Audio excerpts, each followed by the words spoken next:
渴望就可能，心动就发生。本节目由酷爽带感点燃无限渴望的百事可乐冠名播出。美味曲奇趣多多，巧克力味豆多多。感谢我们的职场搭子趣多多赞助播出。鸿蒙折叠电脑13英寸便携18英寸大屏，折展之间体验非凡。智能电混4驱无惧雨雪湿滑。本节目由领克101MP 指定赞助播出。本节目由专业做扫描3亿人都在用，职场必备神器扫描全能王赞助播出。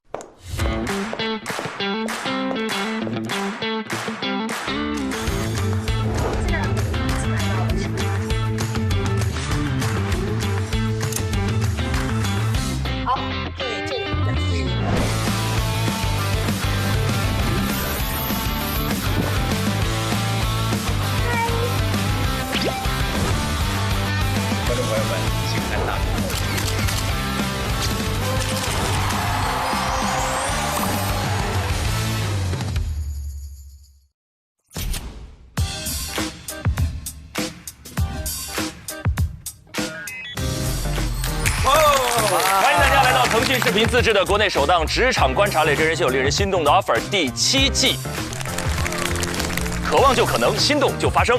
本节目由酷爽带感点燃无限渴望的百事可乐冠名播出。美味曲奇趣多多，巧克力味豆多多。感谢我们的职场搭子趣多多赞助播出。智能电混4驱，无惧雨雪湿滑。本节目由领克101MP 指定赞助播出。哇！本节目由专业做扫描3亿人都在用，职场必备神器扫描全能王赞助播出。大家好，我是陈明，让我们欢迎加油团的成员，欢迎徐志胜 ，Hello， 欢迎王子琪 ，Hello， 欢迎贺峻霖 ，Hello， 欢迎杨超越，欢迎张全林，全林老师，上期节目很难，首个实战考核，2025世界人工智能大会的现场直播报道，采编播导啊，庞征、张诗文脱颖而出，两人分别获得15分。截止到目前为止，要着重提醒一下杨凌卫、王玉还有侯子泰30小伙伴。我还记得上一期节目最后一位0分正在安慰另一位，深情的安慰另一位0分，然后顺利把他逗笑。那今天呢，从这一期开始，其实我们上一期就已经聊到了，赛段到这里，天降神兵，踢馆实习生大概率是要出现的啊，踢馆不出所料，这一期就要来了，这一期就要来了。我想先问问峻霖，就因为你第5季参与过我们节目录制，踢馆实习生对于你来说，它意味着什么，或你对他留下怎样的印象，有吗？踢馆实习生吗？他腿劲儿应该挺大。啊，能踢，我踢，会武术。没有踢馆实习生的话，我觉得就是那种特别有实力的实习生吧。可能他，在我看来，可能是他在其他的地方是有工作机会的，但他可能为了这个他心仪的 offer 而放弃掉了一些他原本跟他能力匹配的 offer， 然后选择来到这里进行一个踢馆。确实如此，一般踢馆实习生叫无短板，比首发更强啊，一定是哦。因为我在4、5、6、7季整体的经验来讲，一定是因为一定是一个让所有人心都能揪起来的那样一个选手。那是不是只要有踢馆就要有淘汰？一定是。悲哀的地方就在这儿，面对强敌，我们不确定今天有几位踢馆实习生会到，因为我们之前有过1位，有过2位，也有过一次来2位。但是难的地方就在这儿，也就是说，比如说来1位，那如果他踢馆成功，肯定就有1位就要淘汰。另外，随着赛制不断的往前进，也有淘汰也会发生，所以接下来我们也会面临一个淘汰密集期。这就是为什么刚才要着重提醒30小朋友、30选手，快速让自己的积分增长起来。OK， 那我们一起看一看今年的踢馆选手是怎样的风采，也看一看曾经的8位选手面临强敌展现出怎样的状态。一起来看第一段 VCR。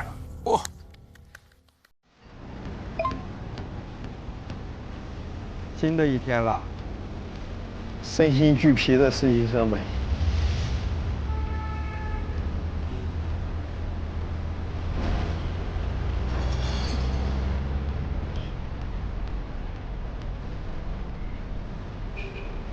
哇，你这个鞋有点高啊，今天。我俩现在一样高。行了，我成小矮人。我穿的是自己的鞋。哈哈。而且今天很舒服哎，你不觉得冷气很足吗？我觉得我心比较凉。是你能凉得过我俩？我俩现在已经是冻住了。窗台那瓣和你种的花，陪我偷偷留下。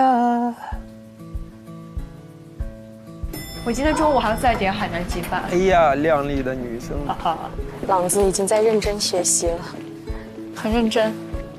Hello， 早上好。Hello， 早上好，玉哥。早。早上好，玉哥。Hello。怎么？那早上好，玉哥。你的香蕉是后子泰给你的吗？早上好，玉哥。早上好，子泰。早上好。我突然发现个事儿，得亏玉哥比我们都大，不然要喊你玉帝了。玉帝哥哥。好娇宠哦，好太宠了。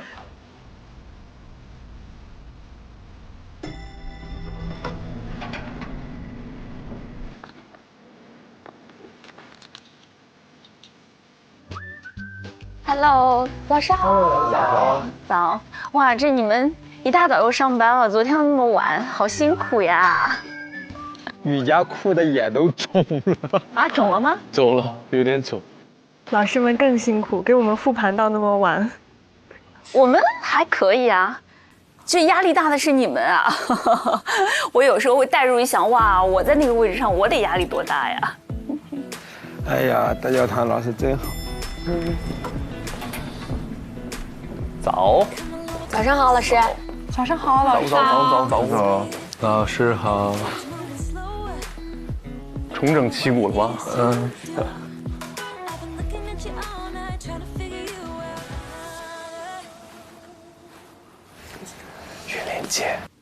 玉玲姐，去找老师吗？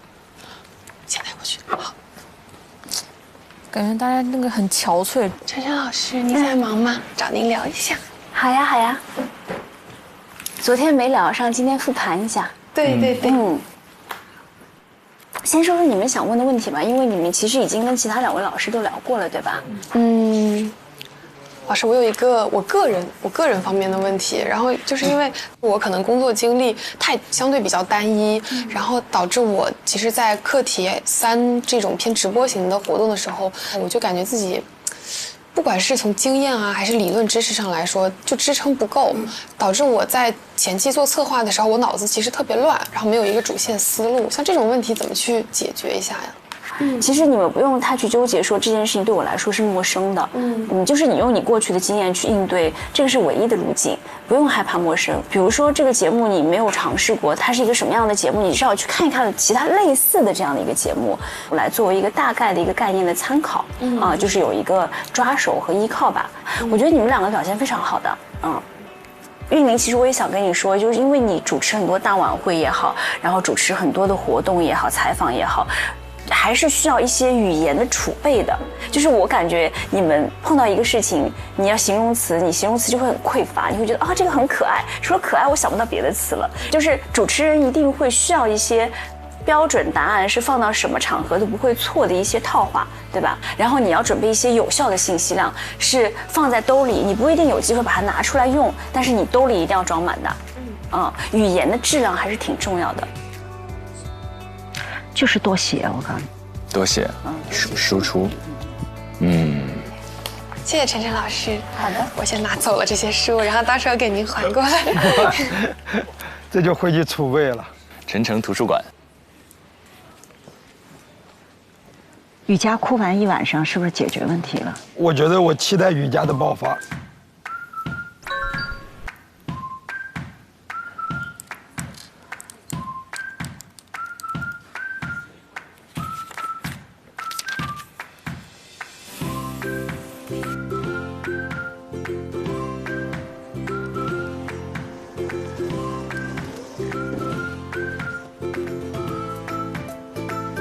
踢馆的来了，这是谁啊？踢馆的吗？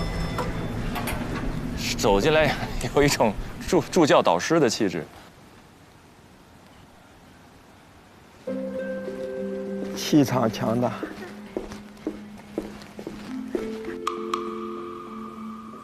孩子们知道吗？今天会有？肯定不知道，他们不知道啊。哎，小儿姐，冯玲姐，没，你看上来就叫冯玲姐，他们之前是，我认识。谁啊？我认识他。老熟人，啊，认识。哇，我有新同学，太好了！坐你公妹对面，开心了是吧？我感觉很期待。Hello， 佳宁。好了，我们去那个会议室吧。你看他真的，他一来其实是跟这几位带教师姐无缝衔接，打成一片的。朗子也认识。朗子也认识。朗子也认识。朗子为什么会认识？就是我跟朗子和他，我们是一起认识的。你们是一个学校的吗？不是。是吗？他来踢过。啊？他来踢过。我感觉应该是。但是是谁呀？完全不认识。怎么办？还点了饭。还点了饭。我说刚刚雨佳那么认真在干啥呢？点餐呢。你们俩现在是认识是吗？对，认识。然后坐那边吧。好的。可以坐中间，中间那个。好。我可以坐这儿吗？对，就坐这儿。好。那你要不先待一会儿？嗯。我们去喊。等一下，我们去喊老师过来，没问题，好不好？我把包放在地上吧，要不？好，放地上。好。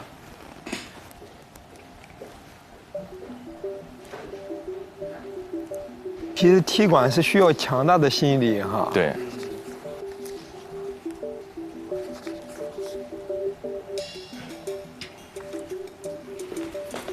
白哥有新同学来了。哦，好。西哥，哎，有新同学来了。好。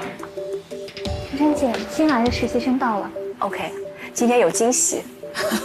太惊喜了吧！这也今天有惊吓。是的，今天要踢馆，很可能这一轮结束之后，你又有人要淘汰了。哦，压力好大。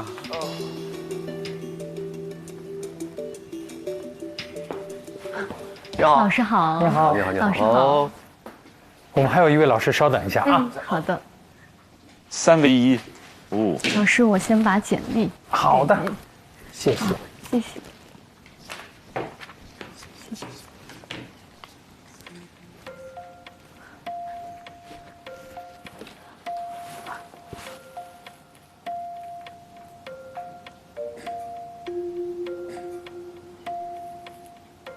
毕业了吗？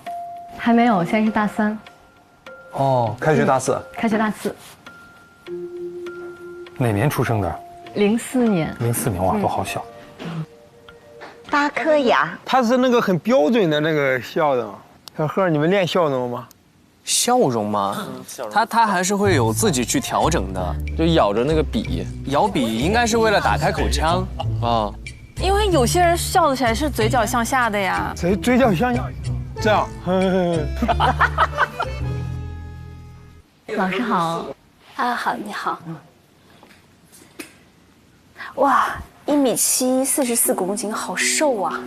对，你看他就是那个能露很多牙，很标准的笑，太牛了。好，欢迎佳宁。那我们先请你自我介绍一下吧。好的。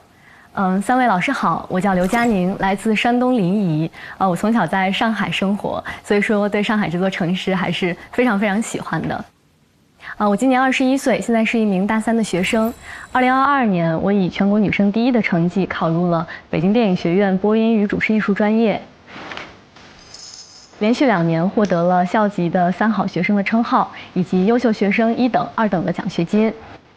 除此之外呢，我从大1开始，先后在新华网、央视的财经频道和央视的体育频道实习。俗话说得好，3分练7分吃。我们现在就来到了中国高校食堂的首创健身餐窗口。刚跑完2公里，今天咱们就来聊一聊人生跑道上的关键一战。在校期间，我主持了超20场以上的校级以及以上的大型活动，比如说今年央视总台的5·4晚会的大学生主持人。接下来我们将把这份少年意气化作权为哇，还有好多央视总台的，侠骨柔情，包括总台《青春立夏歌会》的主持人等。立夏的炽热光芒，让青春的故事永远鲜活。与此同时，我也积极的参加各类的专业比赛。去年呢是获得了安徽省我是主持人大赛的全国冠军，纵横中国的1等奖的荣誉。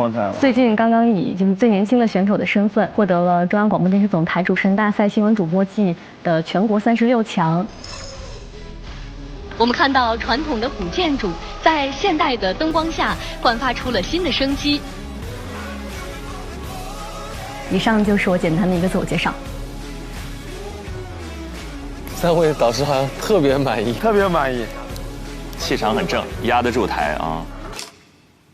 你觉得你最大的优势在哪儿？我觉得可能是亲和，还有一种青春的气息。很多时候，各位老师，包括身边的朋友给我的评价，就是与生俱来拥有一种和人的就是亲和力。对，这个跟他的笑很有关系。对，一笑那个笑的自然度跟亲和力。我身边朋友对我的评价和对他的评价都是挺一致的，就是有亲和，是吧？是一种亲和力吗？我看你那个主持了很多类似于大型晚会的活动，舞台经验应该比较丰富了。那你觉得你更适合或者更喜欢做一个新闻类型的主持人呢，还是综艺晚会的主持人？这个方向其实是我一直在思考和探索的。其实我觉得我一直以来，包括我的性格，可能是更偏向于就是做综艺啊。我觉得在综艺里面我会更开心、更自如一些。但是我也做了很多和新闻相关的尝试，就是我觉得我也希望能够找到自己更多的可能性。然后我觉得我真正的去考虑为什么要学艺考去做主持人这个方向，是因为小时候的梦想。我会觉得我还是更想先试一试自己真正想做的事情。能不能成？如果可以的话，那就觉得很幸福。对。但是他真的比大3的同学要成熟很多。老练。 21，都做了这么多事儿了。他们好淡定。是我要跳起来了。对呀，完全没有展示出什么慌乱，可能都在表演，都是淡然，还在演，还在演，还在演。其实心里肯定已经都很慌了。雨佳赶紧振作起来，雨佳。雨佳，我觉得雨佳一定会爆发的，绝对必须爆发。林蔚也要爆发了，林蔚也要爆发。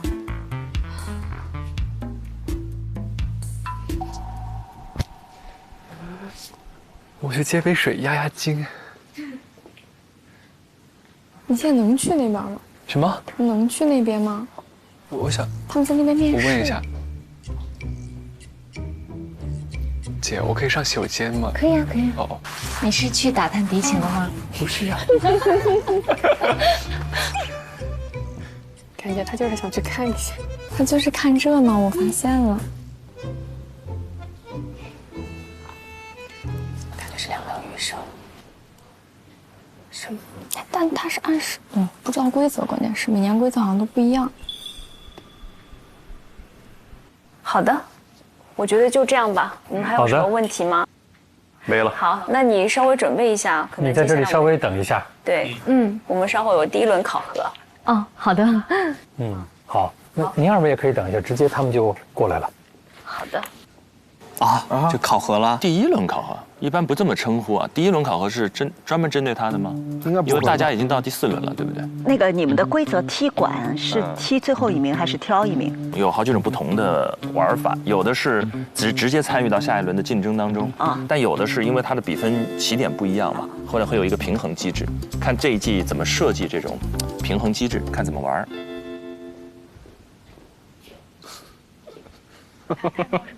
打探到什么情报？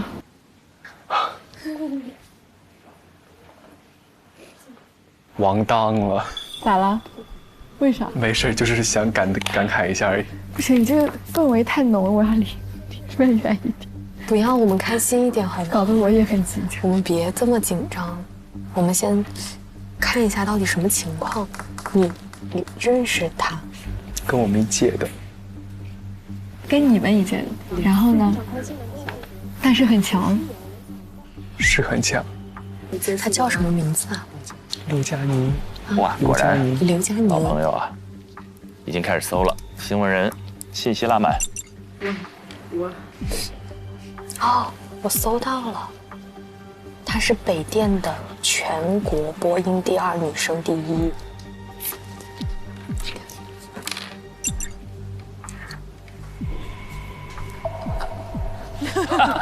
林蔚，你看一些。薇薇，想来聊聊昨天的选题啥的吗？好，等一下。他们心思已经完全。这时候分数最低的人最紧张。3位0分朋友，只有子泰笑呵呵，子泰心态真的好。我吃饭。咋了？没有，我们这聊。过来一起聊。哦。我们现在在等待。我怎么还在看刘嘉宁的故事？他刚刚告诉我，他叫过。是嘉宁确实非常厉害。谁呀？你也认识？当然认识，刘嘉宁。明星同学。啊。知道是谁是吗？是嘉宁吗？子泰真的。子泰他不是不在乎，他是没想到。我说他心态这么好，他根本不知道发生过神马。对啊，你没看到？我没看到。我看到了。哇哦，我们2个算半个同事。啊，他跟他在体育频道实习过，那就。那是谁呀？哦，他是北电的，他蛮厉害的，真的。他蛮厉害，他专业蛮好，真的。他厉害在具体的领域。总之就是很优秀。全能，很优秀。但我跟他没见过。你没见过，但你知道他。我们互相可能都听说过对方。都是一个圈里的。各位实习生，我们到大会议室集合。好了，要翻牌了。走吧。林蔚加油，雨佳崛起，玉哥，雄起玉哥。没事儿，我很坚强。我不坚强，我希望你安慰我，好吧？嗨，你好。Hello， 好久不见。好久不见。Hello， 好久不见。我们坐这边吧。Hello， 好巧，我真没想到。嗨，佳宁，我是侯子泰。知道。咱俩认识。嗨，姐。嗨 ，Hello。哇塞，都认识。我想到会有认识的，没想到会这么多。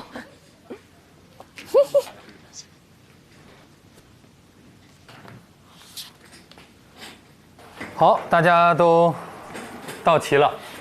那大家也看到了，我们今天办公室来了一位新的实习生，刘嘉宁同学。大家好，我叫刘嘉宁，今年21岁，是北京电影学院播音与主持艺术专业的大3学生，请大家多多关照。这么简单？因为不用太多介绍了，他们好多人都认识，互相认识是吧？好。刘嘉宁同学呢，会以踢馆实习生的身份来参加我们今后的工作。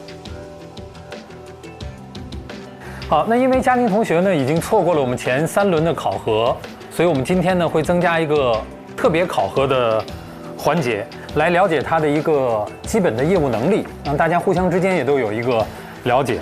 那具体怎么考核呢？我们首先来给大家看一张表格，这是目前我们各位实习生的积分的排行榜。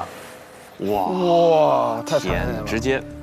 现在麻烦我们助教把我们8位同学的资料给到嘉宁同学，让他稍微了解一下。是让他选一个吗？我感觉是要选人了。选人？他是不是选一个挑战，然后复制那个人的分数？有可能，这样可以弥补之前的起点。复制那个人的分数，比如说他任意挑一个人，你现在有多少分？你有25分。如果我战胜了你，我就从25分拿你的25分。但不会把它减掉吧？应该是复制，应该是复制吧？就是拥有你的25分。不可能把上一个清零嘛？哎呀，那多不过瘾啊！5分钟的时间，看一下各位同学的资料，再看一下这个考核的积分的情况。好。 5分钟之后，你从8位同学当中找出1位进行挑战，来获得相应的积分，或者无法得到积分。那如果挑战第1名，你胜了，你15分。挑战第1名会获得15分。挑战第2名，你胜了10分。挑战其他同学，你胜了5分。无论挑战谁，你失败了0分。好吧，现在开始看一下资料吧，5分钟时间。好。第1 15，第2 10，后面都是5，那他肯定在1、2里选了。佳宁把那个资料一合，老师不用选了，一块儿吧。那他会不会挑一个他比较了解的人？如果是我，就帮他赢了15分钟数，输了还3个和我一样的。老师，你会挑战谁？就是我会挑战德文。是你的性格。是，其实后面这个分挺低的呀。哦，对，没什么积分是吧？对啊。按他的性格，刚才对他面试的性格，是一个喜欢挑战的孩子，所以庞真现在很紧张。他如果求稳的，他可以挑最后一名，他就可以稳稳拿一个5分。你猜他会选谁？我猜是彭正。我觉得真要挑战是挑战第1啊。分是最多的。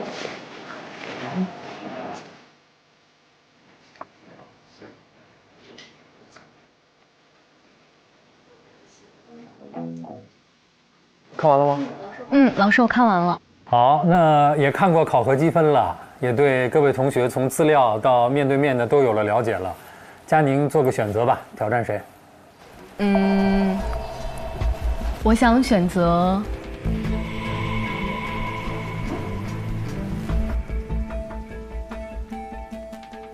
闭口音已经出来了，他现在要挑人了，会是谁呢？庞正。我想选择。太过分了，这怎么能停在这个节骨眼上呢？排第7。别生气，别生气，曹雪老师，你可以充我们的会员，然后跳过讨论。好的。张老师，就他这几张照片，一看就是按你话说，就直接能拉上去干活的那种。那显然人家已经干了好多了，事实上干了好多了。我们大家先一起可以看一看刘佳宁的简历，有没有让人印象特别深刻的部分，或者跟自己有某种交集的地方啊？对，就所以跟那程朗是一样的吧？2022年，上戏第4，浙传第3，跟贺峻霖是一样的。对，北电第1，还轮值主席，光影讲述人。终于找到这个和我的简历相同的地方了。山东？不是，熟练使用办公软件。但是我会写的比他详细，我会熟练使用 Excel、Word。你的简历是多长时间没更新了？专业荣誉的第1条是中央广播电视总台主持人大赛新闻主播季的全国36强。陈林老师，您了解这个奖项的含金量吗？最新的一季的2025年7月，这应该是刚刚获得最新的一季的主持人大赛。哎，我这么跟你讨论吧，你就看起来36强，好像那个不算特厉害，但我得给你讲讲什么人可以参加。就是他参加的不是说都是学生或者都是新人，他有很多你已经走上工作岗位的。比如说参加的人大致就是这一群实习生的老师级别的。就他已经开始在电视台工作了，有明确的工作经验的人，然后去参加。然后参加进入你到总台比赛的时候就60个人，对，很厉害。所以在那个里面要杀出任何一轮，我觉得都是挺厉害。能入围是不是就已经很厉害了？对呀，是能站到那个舞台，能有播出的镜头，他这属于是持续优秀。从山东高3的时候开始，在艺考就是一路领先啊，北电、浙传、上戏、中戏。合格证拿到手软，名次都在靠前。25年开始，他就在央视总台很多的频道，1套、5套，还有5次青年节特别节目当中。我真正看完他的履历，我印象深刻的是，他可能6边形战士哦。因为你看，就是文艺节目、外景主持、新闻节目、访谈节目全都干过。而且他好像参加了很多比赛，所以说他面对这种强压环境肯定是不怯场。是的，你看他面对3位老师就是完全很淡定的。3位老师好，我叫刘佳宁，来自山东临沂。是，而且他甚至给2位那个带教师姐都造成了一点压力和紧张。我觉得2位师姐都面露紧张神色，一直在旁边吃瓜的姿态在旁观。而且今年也是我们所有踢馆实习生当中的第一次专门为他增设了一个特别考核机制。之前其实踢馆实习生来的时候，确实会有一个事实上的不公，就是起点的不一样，大家已经考核了，所以那个基准分会更高一些。但今年我们刚才看到，增设了一个1v1单挑，他可以挑出一个人，然后展现自己的勇气和全面的实力。对，15、10或者5。3档，当然也可能挑战失败就0分了啊！各位会觉得他会挑谁？如果你觉得话，你会选谁？我的性格其实是求稳还是求稳？必求稳。谁呢？姿态。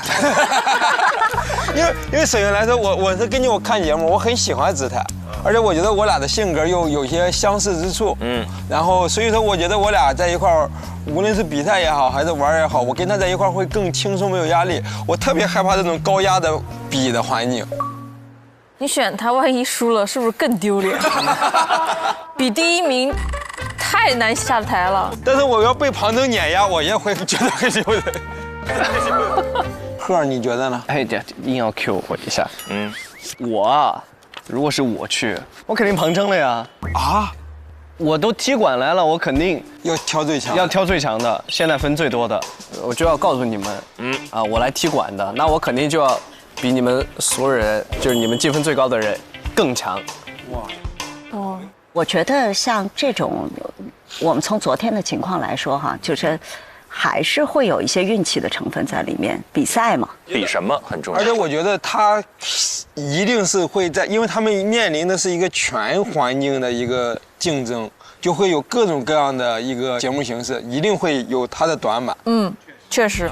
就是我们也看到了，大家其实来之前都很优秀，履历都很光鲜，但是来这里之后就会有一个适应和不适应的一个过程，有擅长和不擅长的。这一轮比什么也很重要，其实它的亮相战，看是哪个赛道。我们一起来看一下第2段 VCR。来了，好了，所以看看是庞征还是诗文。我感觉他来的目的就是给第1名、第2名施压的。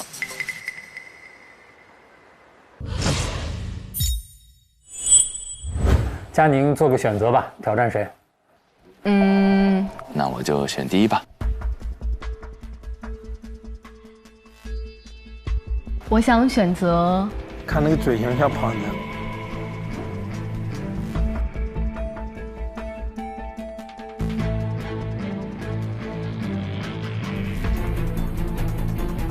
庞征了，我想选择雨佳，可以吗？雨佳是吗？好的。雨佳，这个有点意外了。这么求稳啊！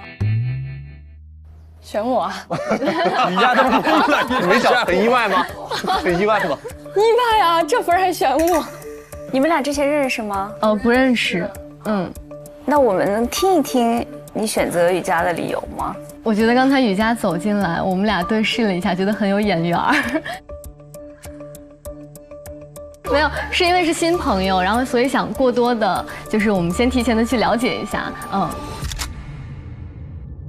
所以理性感性都没有用，主要靠眼缘吗？我现在对雨佳有种感觉，我觉得这一轮他能爆发雨佳爆发，我觉得这个激发可以可以，我有点期待了，真的。用一个踢馆选手把雨佳激发出来了，我真觉得雨佳有可能爆发。雨佳是第4、第5，所以他赢了的话是5分。我觉得可能就是我刚才分析那种，他对自己极度自信。无所谓，我随机挑一个。他不在乎分数。确实。他只要成功一次，把他之前那种自信拿回来，他就猛了，我觉得。你可以这么想，你不会有任何损失。经过这轮挑战之后，但是挑战之后失败不是会出局吗？不是，没有这种说法。这轮是单，我们没有这个规则。这个只是让他是带着积分进来，还是0分进来的区别，对你没有任何影响。同时，你经历了1次考核，得到1次锻炼。对。好，考核的内容我来跟大家说一下。我们有4个内容来进行播报。第1个是新闻资讯稿件，第2个是娱乐资讯稿件，第3个是晚会主持词。这3份稿件，2位同学拿到的是一样的，是进入提字器的，第4个稿件是需要自己去进行撰写的。我们会给大家一个主题，撰写自己的稿件，形成3分钟的文案，最后进行呈现。主题是张桂梅老师。那我们有45分钟的准备时间。好吧，我们现在开始，2位准备，其他同学回到工位上。佳宁到小会议室去准备。好的。雨佳在这里准备。好，加油加油加油！加油！好，加油啊！雨佳。很突然，很突然。雨佳非常好，你需要这些挑战。他新闻能力很好，真的。你别说，我说的对，你需要这些挑战。晨晨老师演我，真的，我现在就期待雨佳有一次爆发。他挑了一个就是在分布高的里面最有实力的一个。但我觉得有没有可能他对于这个雨佳之前在学校的成绩也是有一些耳闻，有了解吗？应该。但他刚才说他挑的原因是他不认识。是不是很多熟悉朋友他人不认识，但可能听过这名字？不是把8个人的资料都给他了吗？有，所以成绩第1名在资料里。他也看得见，他就是想找中传的第1名，过招。你要想吃的话，你把那个信息发给我。没事，烤好完再吃。加油，雨佳加油！你这是什么表情？你的舒适区没问题。真的假的？你可别说这话。加油，加油，靠你了！加油！这个空间就是你的。别人不许进来。好，我来关。这么霸道，谢谢老师。老师，不好意思，那个我想问一下，前3份稿件是我们什么时候会拿到？马上会给你。马上给你。在那。OK。你知道我很怕他是选我，你知道吗？我以为他会选我。对。他的能力太未知了。但他给人一种很强的幸福力，就你看他这个人，就觉得他能力很强。哇，他才大3。雨佳，找回当时的状态来。Hello， 加油！好，我会努力。都努力。来，雨佳，给加油！谢谢姐，好的，好好备战啊。OK。没稿件。谢谢老师。没事，叫我师姐就行了。我也是学播音的。对，需要什么帮助你跟我说。好的，谢谢。纸笔打印什么的。好。 45分钟，就是拼了。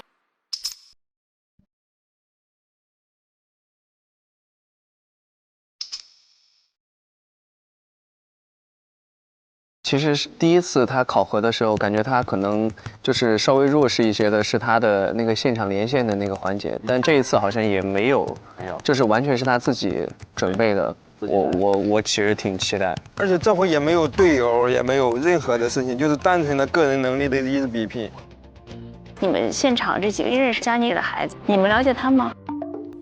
他们在这里都不敢说话，说我们代表不了的。我一直觉得他非常优秀，真的，就是看他的节目，看他拍的东西，而且看他在大赛上的表现什么的，他确实非常的优秀，经验丰富。中汽协今天发布数据显示，今年上半年我国汽车市场声音真的很好，我得说，位置更沉，同比均实现2位数增长。佳宁的声音一出来，我感觉我家电视机打开了。标准新闻嘛。他倒没有选他熟悉的人，我们所有人猜的都是庞正。对。但我其实猜到他会选雨佳，我觉得他们俩有点像，给人的感觉。就看他们俩了。按照雨佳的性格，应该会很兴奋吧？因为对于他来说，这次挑战没有任何分可输，这不是又是一次展现的机会？我觉得雨佳是战斗力，对，雨佳是很有斗志的人。就看他能不能稳了，就怕他一急。那是我们的看法嘛，对吧？那雨佳自己应该是充满斗志，应该很想要去挑战一下，想要赢。香港电影在进入21世纪之后，面临本市市场低谷运行的窘境。吴彦祖、谢霆锋。感觉不对，状态调过来，稍微有一点点哑。好的，接下来我们来看一条娱乐资讯。第43届香港金像，有点快。第43届香港电影金像奖颁奖典礼上，香港电影在进入21世纪后，面临本地市场低谷运行的窘境。新人演员凭借新片，你看声音的位置更沉。新人演员凭借新片树立票房号召力的机制摇摇欲坠。今晚在这个中秋奇遇夜，我们和上海的赏月新地标相遇，同样我们也在和自己心中的思念相见。哇，好听，俩人的合声。香港电影在进入21世纪之后，面临本地市场和那些如诗如画的瞬间相遇，和那些如梦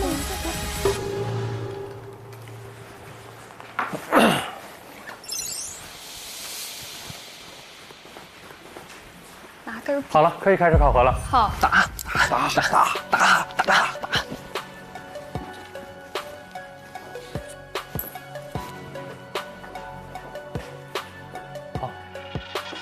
助教带他们到楼上吧。哦，好。起来，fight！ 打！走吧，走。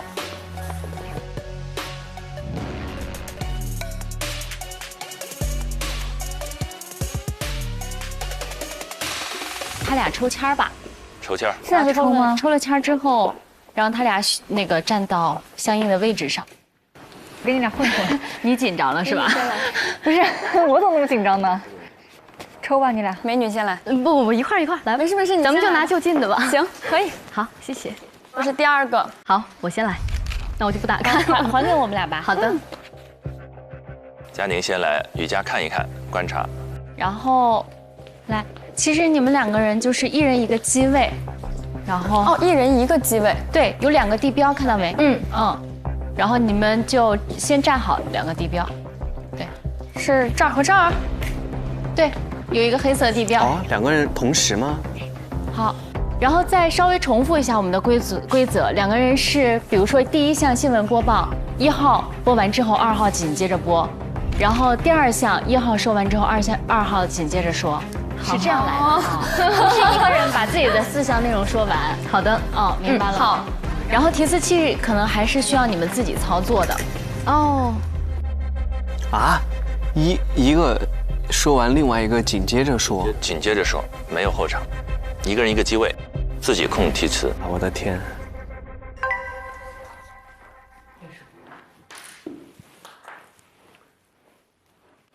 其实我觉得能参加主持人大赛，央视主持人大赛还挺有勇气的。就其实年轻点还好，你不觉得有什么包袱？对。像何清那时候是不是也去参加了？何清参加了，对。所以我觉得那个挺有勇气的。这个让他走，比你的正常语速稍微快一点点是对的。然后比如说快一点点嘛，你就可以按暂停，然后接着往下走，然后再按暂停。我觉得刘嘉宁有一种远超于他年龄的成熟。对，我觉得这和他的性格有关系，和他参加那么多比赛是绝对有关系的。对，还有长相也有点关系。准备好了吗？好，5、4、3、2、1，开始。各位好，欢迎来到今天的新闻透视。中汽协今天发布数据显示，今年上半年，我国汽车市场延续良好态势，多项经济指标同比均实现2位数增长。具体来看，上半年我国汽车产销量首次双超过1500万辆，同比均实现了10%以上较高增长。哎，这个刘嘉宁大3这样的舞台站上去，说来就来啊！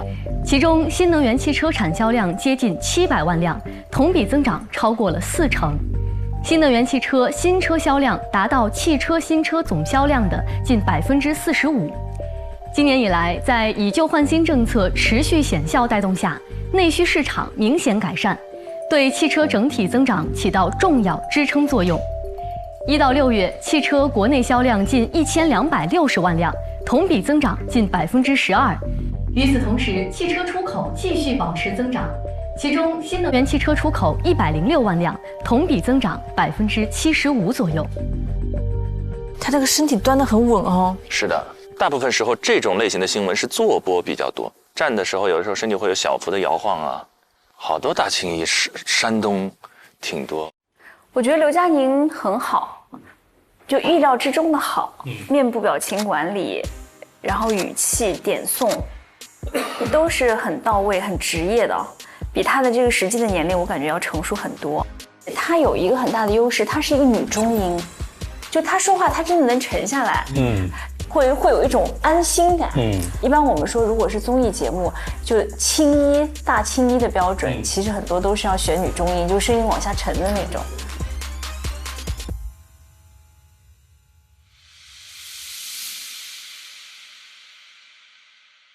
来了，哇！观众朋友您好，首先我们来看一条新闻资讯。中汽协今天发布数据显示，今年上半年我国汽车市场延续良好态势，多项经济指标同比实现2位数增长。两种风格，挺好的，挺好的，他的风格保持了，更青春，更积极。具体来看，上半年我国汽车产销量首次双双超过1500万辆，同比均实现了10%以上的较高增长。其中，新能源汽车产销量接近700万辆，同比增长超过了40%。新能源汽车新车销量达到汽车新车总销量的近45%。其实李雨佳播报是很强的，对他的状态好，明显状态是起来了。我觉得更喜欢雨佳的。今年以来，在以旧换新政策的持续显效带动下，内需市场明显改善，对汽车整体的增长起到了重要支撑作用。1到6月，汽车国内销量近1260万辆，同比增长近12%。与此同时，汽车出口持续保持增长，其中新能源汽车出口106万辆，同比增长75%左右。我觉得这一次李雨佳的表现是比他前几位课题都要好很多的，就是他们风格把握得很准确。他对稿子是理解的，所以才能把重音打得对。但他其实，在第一个课题当中的播报，我觉得播报分他也是最好的。对，是的，播报对也是可以的，也是最好的。我觉得他是最好的。最好的。哎，好清晰，怎么了？我好紧张，我前面都没那么紧张过。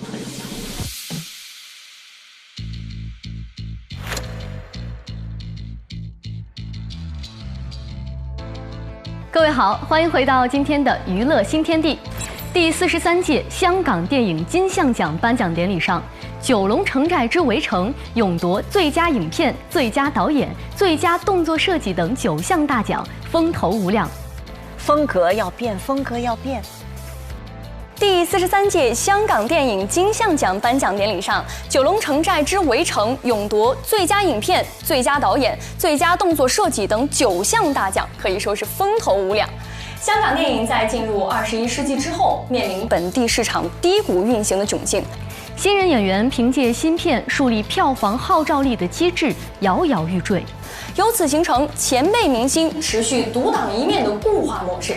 时至今日，吴彦祖、谢霆锋等曾经的新人类，现已人到中年。他们主演的电影尚且不多，00后新一代的新人演员更难有机会独挑大梁。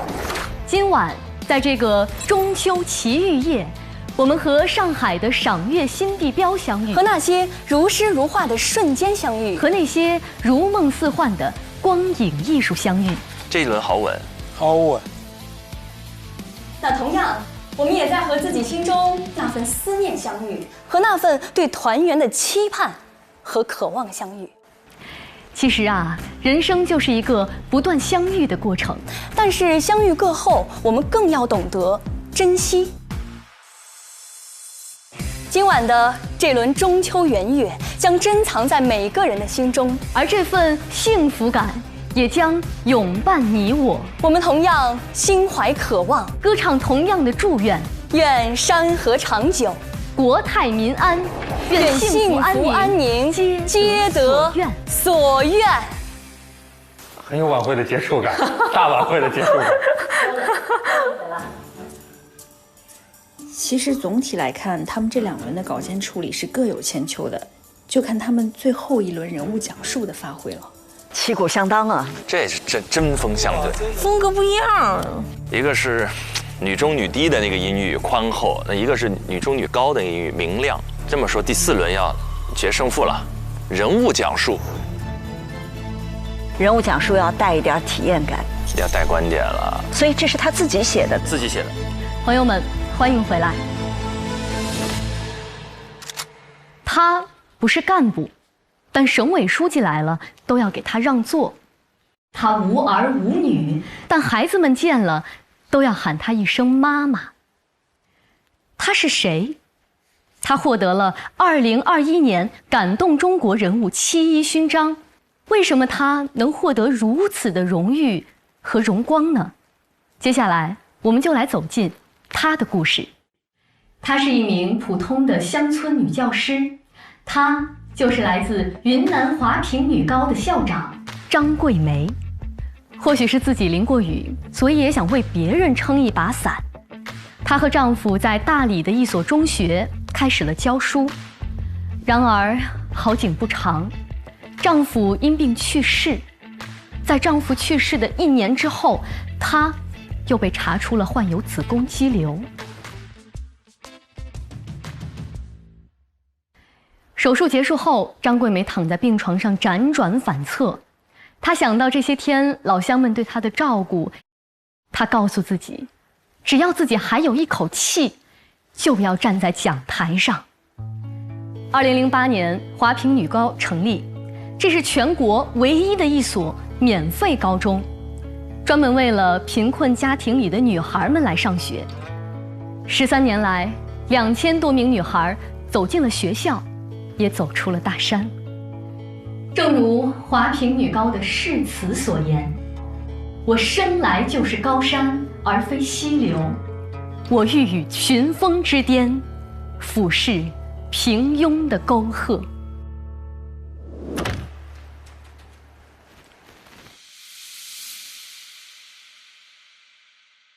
观众朋友您好，欢迎收看今天的人物故事，我是雨佳。首先，我想要给大家分享几个数字。另一种风格了。63岁，20多种疾病，40余年，1804张录取通知书。这个更抓人。这开场好。这是张桂梅老师的简介。相信张老师的故事大家已经非常的耳熟能详了。在云南华坪的大山深处，一所很特别的女子高中，在过去15年送出了数千名的女学生。但是其实很多人不知道的是，在张桂梅这个名字的背后，藏着一个未曾写就的玫瑰。在1957年，黑龙江一个开满着野玫瑰的小村庄，它叫赤眉火龙。在这个地方，一位父亲望着漫山遍野灼灼开放的野玫瑰，满怀希望地为他的女儿起了名字，叫张玫瑰。在户口登记的那天，当时的登记人员踌躇了很久，却在那个上面写上了自己更熟悉的2个字：张桂梅。而这只未能绽放的玫瑰，却被命运又带到了千里之外的贫瘠的山村。在这里，他看到的是一番截然不同的景象。在这里，14岁的女孩被父亲明码标价，等待出嫁。本该握笔的手，却因为去挖野菜而皲裂，破败不堪。为了追回辍学的女孩，她翻山越岭，摔入泥沟，她的食指到现在还缠着胶布。为了让女孩们有书读，她四处奔走，饱尝白眼。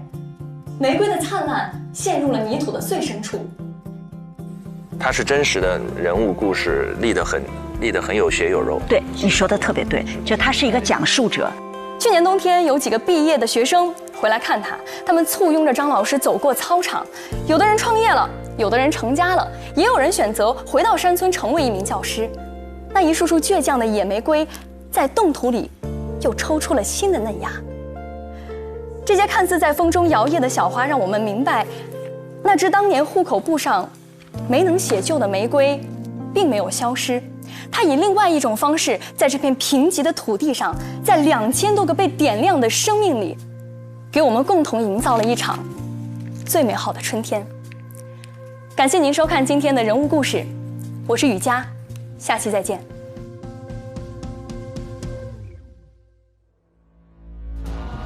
它有人物，有情境，然后有故事，有脉络往前推进。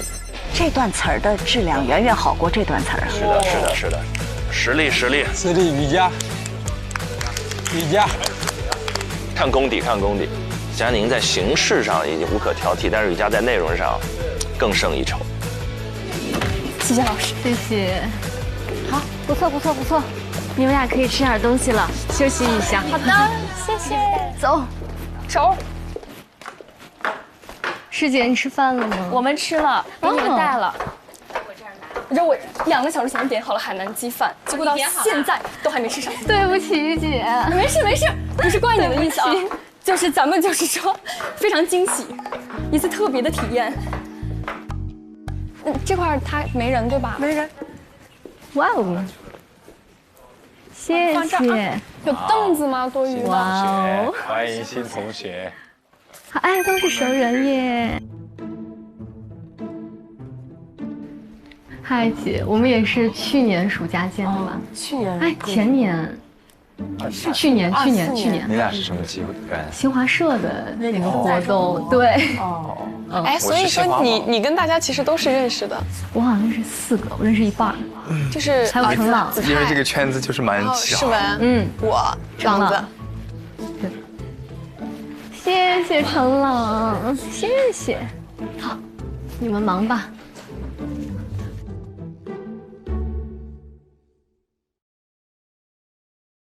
我觉得那个最后赢不赢不重要，不重要。雨佳被激活了，被激活了，真的替雨佳心里松了一大口气。太少。紧张吗？还可以，结束了就还好。校对结果。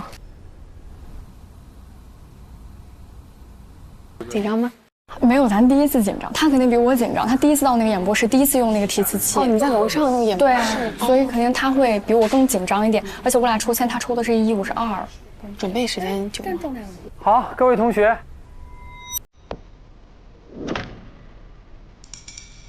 还有代教老师、助教，我们一起到大会议室。还没吃饭又被叫走了，这一顿饭真是一个海南鸡饭。雨佳，我这口饭到底能不能吃它？代教老师、助教，怎么样？感觉没太表现好。没事没事，刚开始。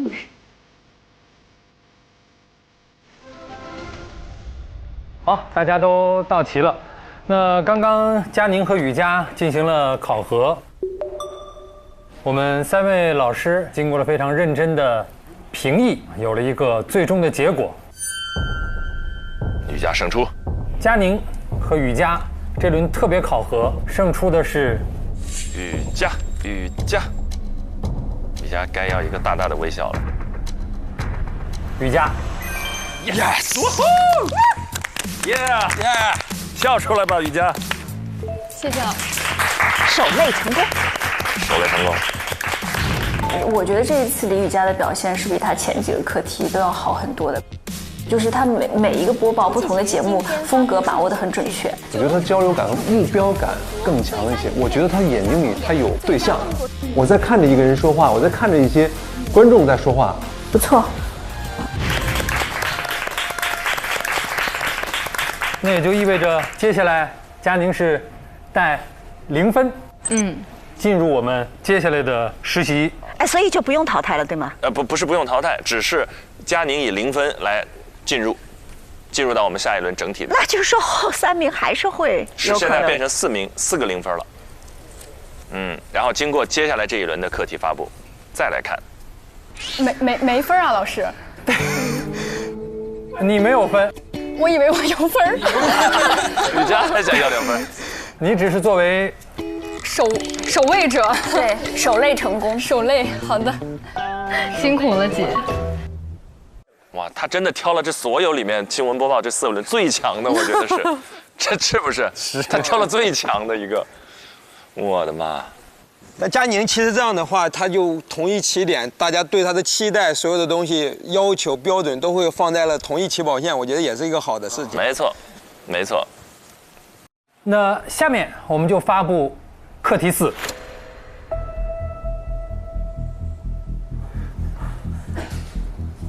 我们课题4是多类型节目考核，我们一共给大家准备了4档节目，可供大家来进行选择。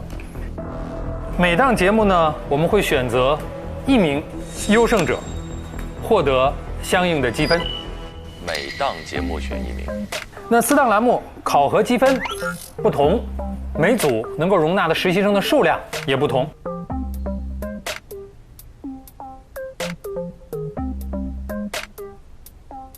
第1档新闻夜线，观众朋友晚上好，欢迎收看新闻夜线，我是张希，我是郭凯旋。受第6号台风，张希老师那种感觉很帅。太平洋百货徐汇店日前发出公告，那有关涿州救援的最新情况，我们马上连线特派记者冷伟。冷伟你好，当时我们接到报警的时候，报案人是怎么说的？是这样的，被害人报案之后呢，是1档新闻资讯栏目，是20分。考核方式是在我们上海广播电视台魔都之眼 S2 演播室进行1小时的模拟直播。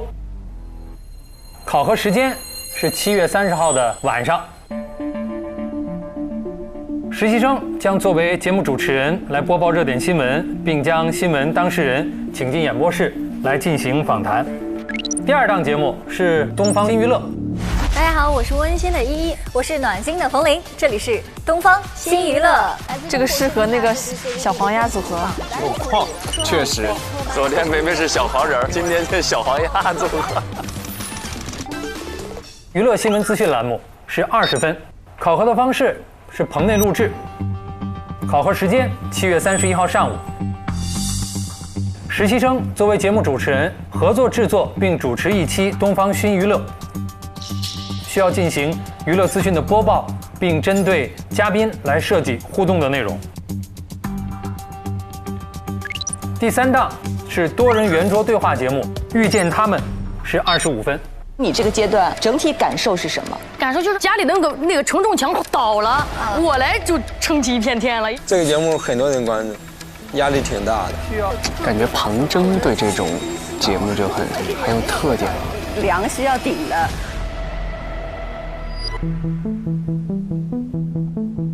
需要实习生以这期的嘉宾来设置核心的主题，策划并且录制一期双人共同主持的圆桌谈话节目，录制时长是90分钟，考核时间是7月31号下午。双人圆桌访谈，庞征很合适。最后1档节目是下一站。这栋房子是中国第1代建筑设计师设计的大楼，是吧？对，当时住的地方叫做西摩路，是什么？是要走外景。你好，外景探访下一站。我们现在去拜访那个张师傅的家。但是到了目的地，这个门牌怎么和说的不一样呢？是城市生活探访类节目，25分。节目主题是街头摄影师。这适合子泰啊！街头摄影，一路吃嘛，一路玩，子泰真是一个不落下。咱都替他们选了，人家自己来。那玉哥适合哪一个呢？一样。玉哥，我甚至觉得每一样都很适合。考核时间是7月31号。实习生作为主持人合作完成1档外景节目，每位实习生需要独立探访1位嘉宾。那有些节目是需要大家合作完成的，所以在这个过程当中，大家既是对手，也是合作伙伴。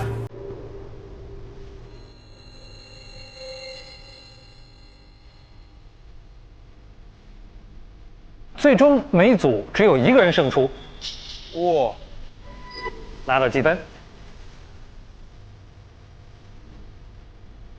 在这里啊，要特别说明一点啊，就是贴管实习生佳宁。在考核4当中，只有获得了该组的第1，获得相应的积分，并且留下。哇，他必须要拿第1，他才能留下。如果没有获得该组的第1，踢馆失败。踢馆失败就不能够继续进行实习。那其他同学要明确的是，如果佳宁留下，我们将从其他的实习生当中选择1位，提前结束实习生活。要么佳宁留，要么就走1位0分。好，那下面我们就要来让各位同学来选择自己想去哪个栏目来进行学习。各位同学，我们选择的方式是，大家先进行抽签，选择1到9的顺序，抽完顺序之后，我们按照1到9填写自己的名字。我们先来抽签。来吧，来吧，来吧。那我们就抽呗。来吧，来吧，来吧。哎呀，我是第5，你是第几？是第3哎。3，这个靠前有优势。9啊，8。谁是第一个？我还没看。玉林是第一个。反而这种局，我觉得第一个好难选。我。哇！他先选，他先选，所有节目他来选。好好的运气啊！我的运气也太差了，我想数。咱俩怎么命运那么坎坷？每次都是。每次他为什么都是最后？永远是岳林。他俩又是第8、第9。把娱乐新天地留给他俩，刚好。没事，不过这个因为每个人的风格和优势都还比较鲜明。现在2点13分，我们2点18分，大家去开始写自己的名字。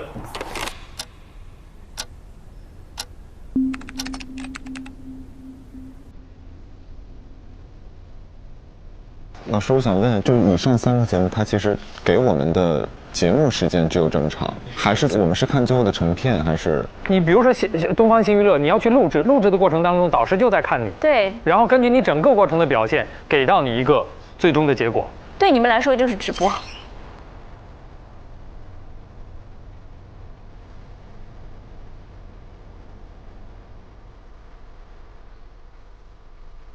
张希老师，对，我还有一个问题，就是我们选的嘉宾是现在选定了之后，我们就可以开始。现在选了相应的节目，会有相应的老师跟你们讲具体的规则。好，你们现在选择你们的节目形态，好，和你们想的节目方式就可以了。好的。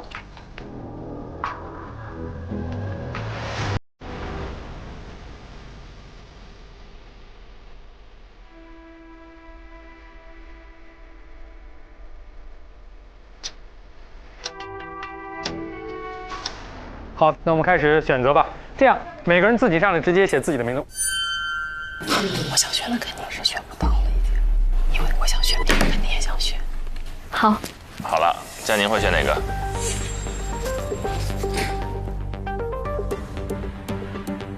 新闻夜线很有可能。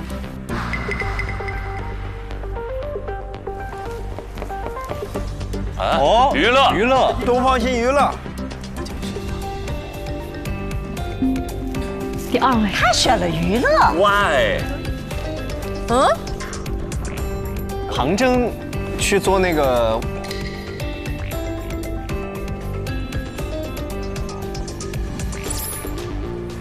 杭州去外景啊？哦，杭州是外景，去外景了。我觉得诗文应该是那个新闻吧。杭州去外景啊？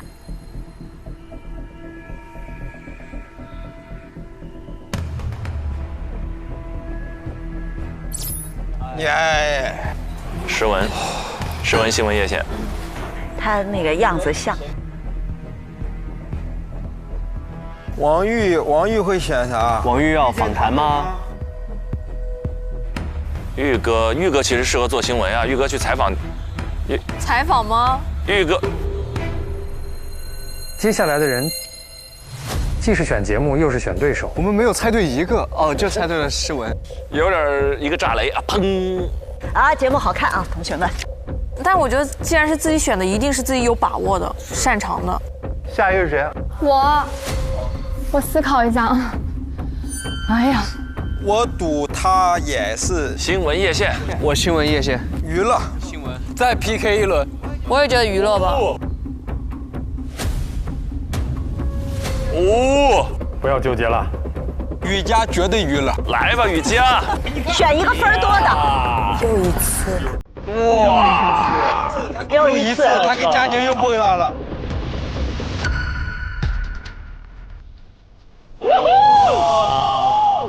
好，东方新娱乐已经满员了。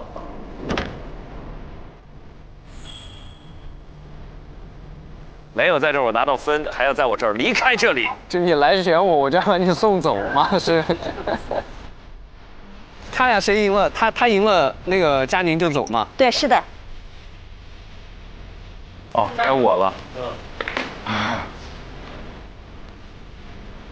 是我把你想选的选了。子泰。采访吗？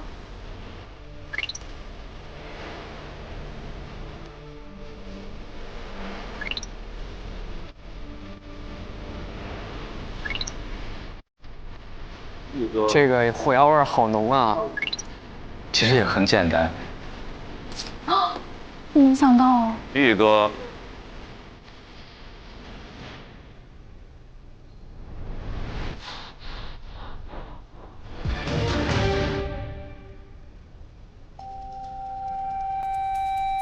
两位男生，子泰，你选下一站呢？子泰，我们在猜测这条路上得了0分。0分，0分。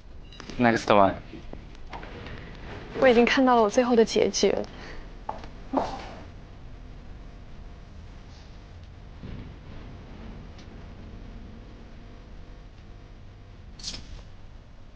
林蔚去，程朗去播报，程朗，程朗不会，程朗和韵玲当中有一个人要去播报了，朗子肯定下一站呀，朗子。不要选了，又回到最初的起点。韵玲是诗文，也不错。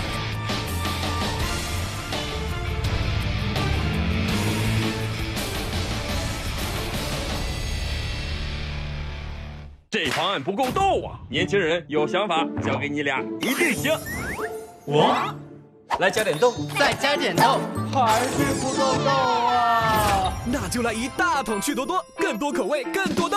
趣多多巧克力味道，缤纷豆多多，香菜趣多多，一起灵感刚起来口趣多多，一起趣多多，我来趣多多，一起趣多多，美味趣多多，哦耶！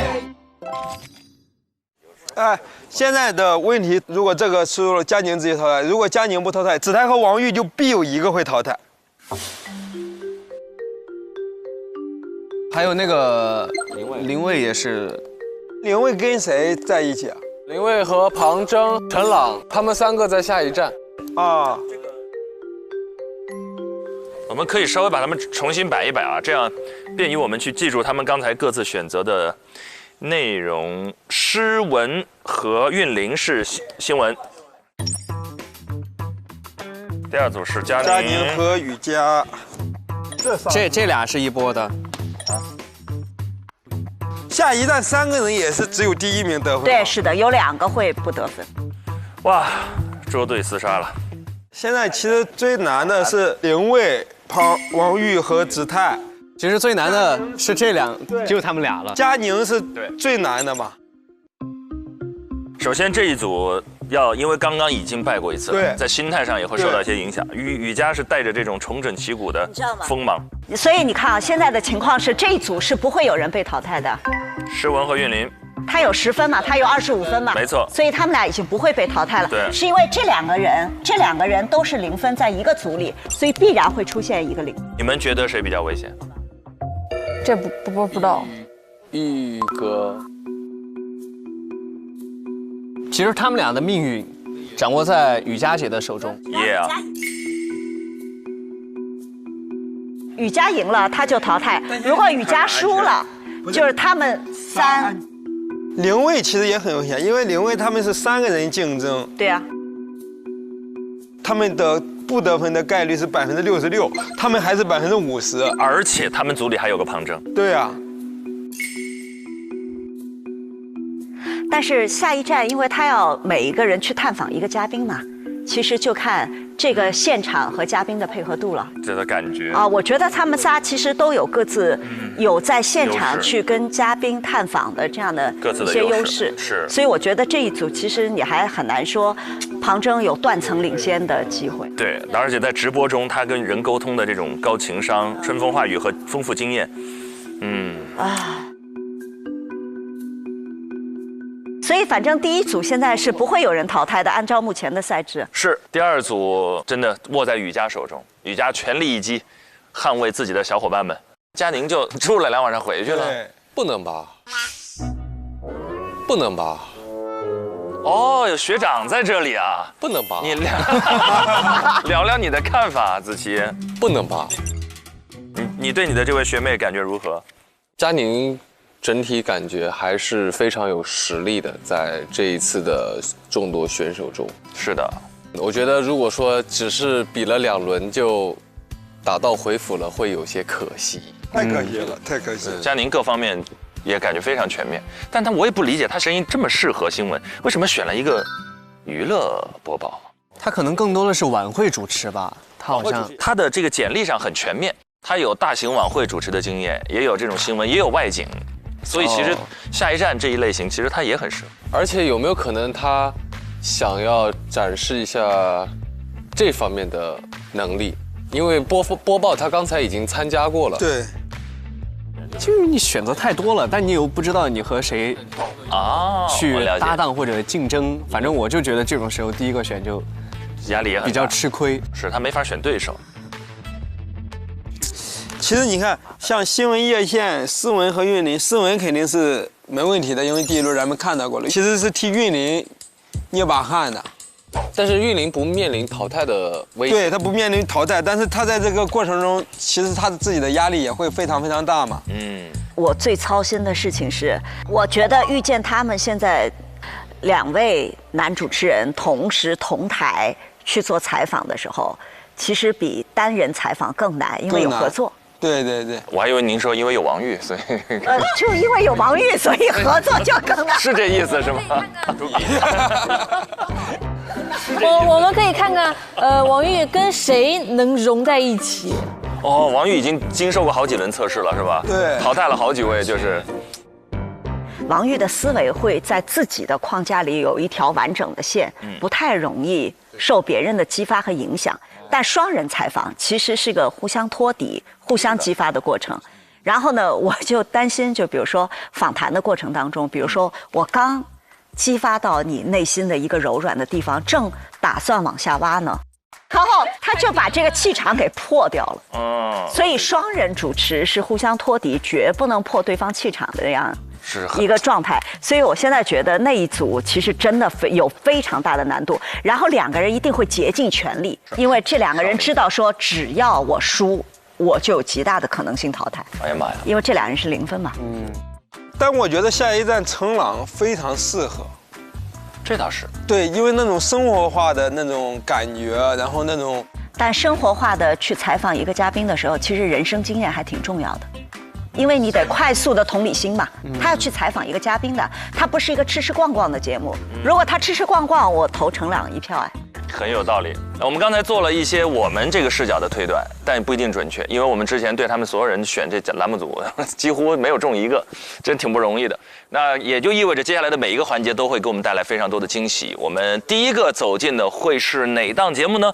是新闻叶县组的备战，一起来看一看备战情况怎么样。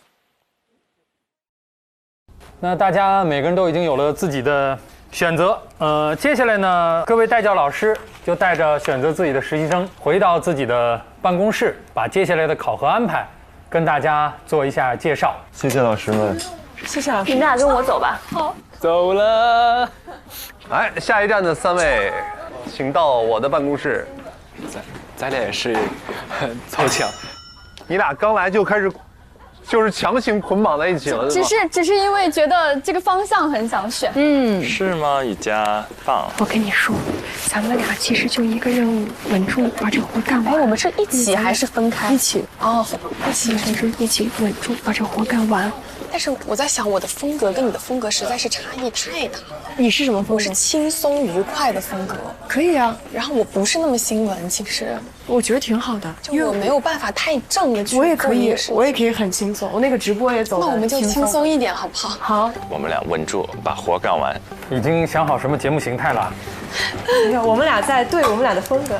你们看过新闻叶县吗？没看过。看过呀。那天只一个片段啊，所以它整档是1个小时的新闻资讯类的节目。哦，他们是同场直播，2个人在一起。一起搭档。这种新闻确定风格是不是应该看新闻当天播出的新闻稿件呀？跟稿件有关系，也跟个人的播出风格有关系啊。那我们的考核呢是放在明天晚上新闻夜线结束之后，两位同学进到演播室当中，我会给大家准备一张串联单，大概总体节目时长1个小时，你们2个来进行播报，包括访谈。访谈内容我们会把选题和嘉宾在明天7点钟的时候给到你们，你们2个要合作完成这个提纲的撰写。时间很紧。这个节目呢是东方卫视下一站，它是一个城市探访类的节目。这次的选题是街头摄影师，你们3个人会分别去探访1位摄影师，3个人需要共同出镜来完成这档节目的开头和结尾。需要你们3个来想好，结束自己这部分之后，想一想如何用语言来引出下一位主人公。然后呢，我就给你们看一下，这次我们选择了3位街头摄影师。分别是 Alice， 一位外国小姐姐，她是一个白俄罗斯人。然后另外2位，其中呢一位是以前在汽车行业工作的，结果呢因为企业倒闭了，他就只好转行。另外一位是他在有一次旅行的过程当中，偶然发现有几位老年人，他们穿着的非常时尚，给予了这位摄影师启发和灵感，所以他以后就拍摄了大量的老年人的街拍。街头摄影师是个好话题，可潮了，而他们特别爱在街边喝咖啡。上海有一波老年朋友，太酷了。所以你看，这就意味着他们要看见街头摄影师，还要看见他的看见。对，还要理解，要共情他的看见。需要呢，你们想一想如何分配，谁去采访哪一位摄影师。有没有想选的嘉宾？这个是第1个嘉宾。陈悠宇这个感觉是为你量身的。那我就选这位外国朋友了。陈朗、双语。可以啊，可以啊，因为你跟他聊天，你肯定语言优势会更那个。那你俩呢？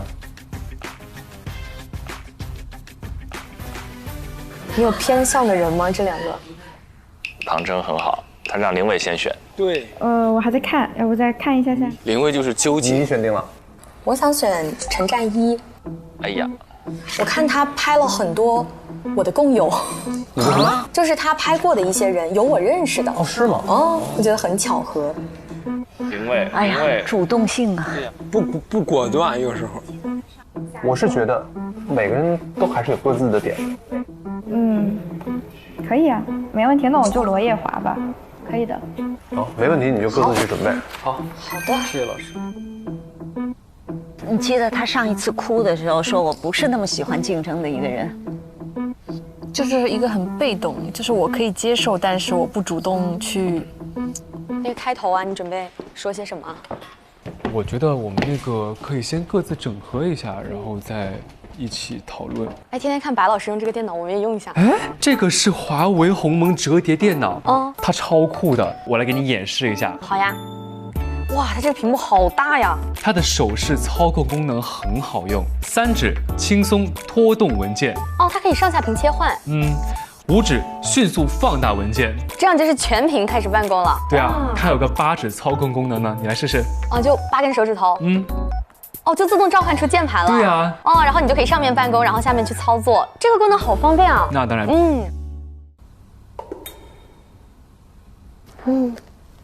老师，我知道你肯定从内心是不想选这档节目的，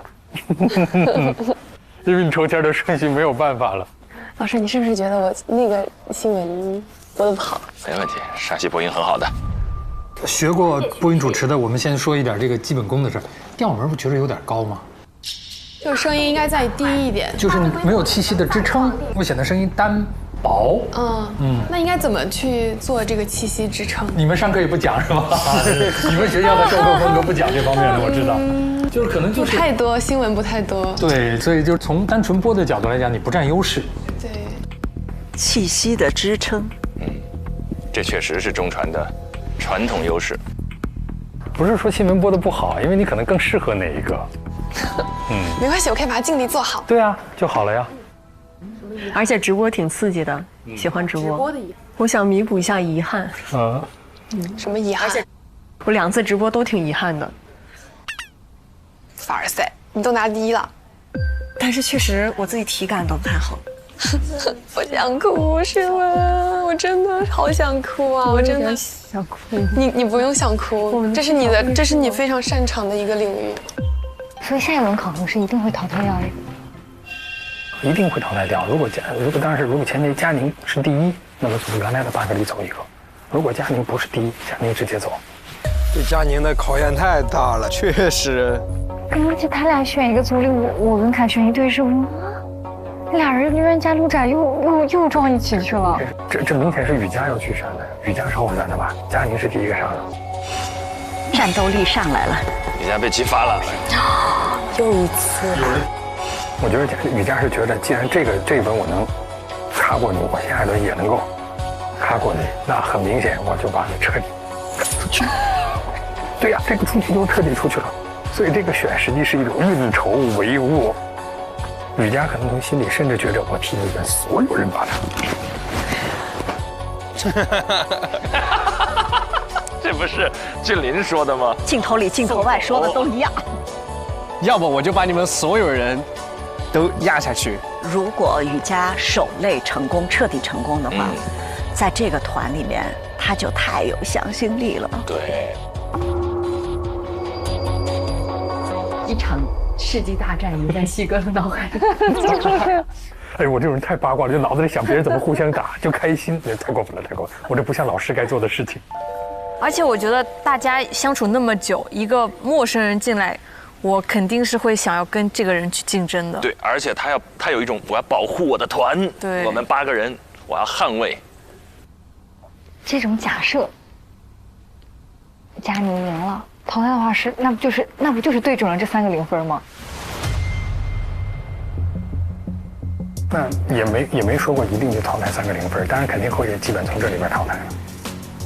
子泰的选择我也可以理解，就是因为王玉是这样，子泰也是0分。那个时候，新娱乐在线已经选掉了。如果他去选和诗文在一组，虽然他第1天就跟诗文在一组，但必输无疑。然后到了那个下一站那组，3个人想拿第1也没那么容易。彭真还在下一站呢。所以这是为什么最后子泰只能。那么到了遇见他们是2个人，另外一个目前也是0分，那这个是唯一可能搏出来的机会最大的一组。赢一个活一个。对。